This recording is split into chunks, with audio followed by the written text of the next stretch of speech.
बारीक नजर रहती है और इससे अच्छे परिणामों की संभावना भी पक्की होती है। गांव, गरीब, किसान, दलित, पीड़ित, शोषित, वंचित और हमारी महिलाएं जितनी सशक्त होगी,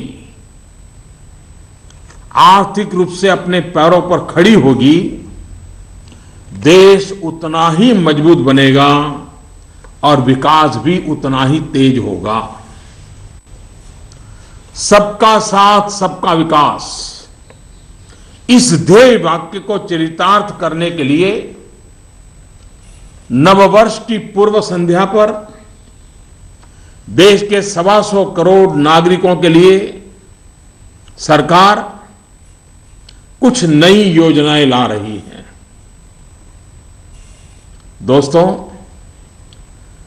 स्वतंत्रता के इतने साल बाद भी देश में लाखों गरीबों के पास अपना घर नहीं है। जब अर्थव्यवस्था में काला धन बढ़ा तो मध्यम वर्ग की पहुंच से घर भी खरीदना दूर हो गया था। गरीब, निम्न मध्यम वर्ग और मध्यम वर्ग के लोग घर खरीद सकें, इसके लिए सरकार ने कुछ बड़े फैसले लिए हैं। अब प्रधानमंत्री आवास योजना के तहत शहरों में इस वर्ग को नए घर देने के लिए 2 नई स्कीमें बनाई गई हैं। इसके तहत 2017 में घर बनाने के लिए 9 लाख रुपए तक के कर्ज पर ब्याज में 4% की छूट और 12 लाख रुपए तक के कर्ज पर ब्याज में 3% की छूट दी जाएगी। सरकार ने प्रधानमंत्री आवास योजना के तहत गांवों में बनने वाले घरों की संख्या को बढ़ा दिया है। यानी जितने घर पहले बनने वाले थे उससे 33% ज्यादा घर बनाए जाएंगे। गांवों के निम्न मध्यम वर्ग और मध्यम वर्ग के लोगों की जरूरतों को ध्यान में रखते हम एक नई योजना शुरू करने जा रहे हैं।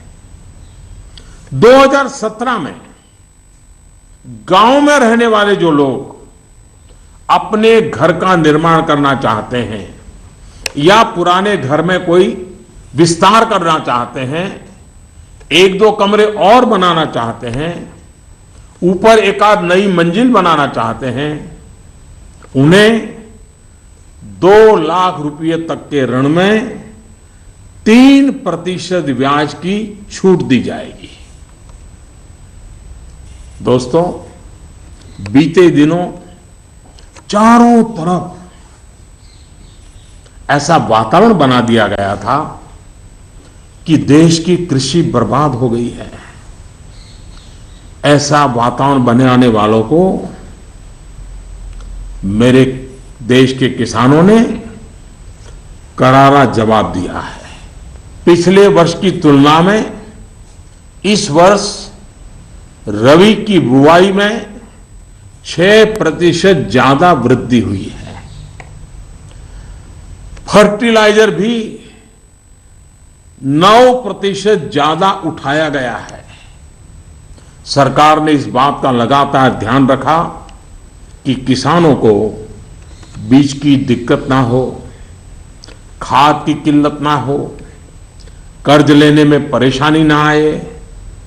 अब किसान भाइयों के हित में कुछ और अहम निर्णय भी लिए गए हैं। डिस्ट्रिक्ट कोऑपरेटिव सेंट्रल बैंक और प्राइमरी सोसाइटी से जिन किसानों ने खरीफ और रबी की बुआई के लिए कर्ज लिया था, उस कर्ज के 60 दिन का ब्याज सरकार वहन करेगी और किसानों के खातों में ट्रांसफर करेगी। कोऑपरेटिव बैंक और सोसाइटीज से किसानों को और ज्यादा कर्ज मिल सके, इसके लिए उपाय किए गए हैं। नाबार्ड ने पिछले महीने 21,000 करोड़ रुपए की व्यवस्था की थी। अब सरकार इसे लगभग 2 गुना करते हुए इसमें 20,000 करोड़ रुपए और जोड़ रही है। इस रकम को नाबार्ड कोऑपरेटिव बैंक और सोसाइटीज को कम ब्याज पर देगा और इससे नाबार्ड को जो आर्थिक नुकसान होगा उसे भी सरकार वहन करेगी। सरकार ने यह भी तय किया है कि अगले 3 महीने में 3 करोड़ किसान क्रेडिट कार्डों को रुपे कार्ड में बदला जाएगा।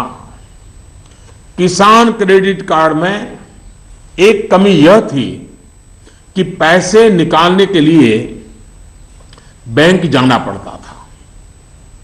अब जब किसान क्रेडिट कार्ड को रुपे कार्ड में बदल दिया जाएगा तो किसान कहीं पर भी अपने कार्ड से खरीद बिक्री कर पाएगा।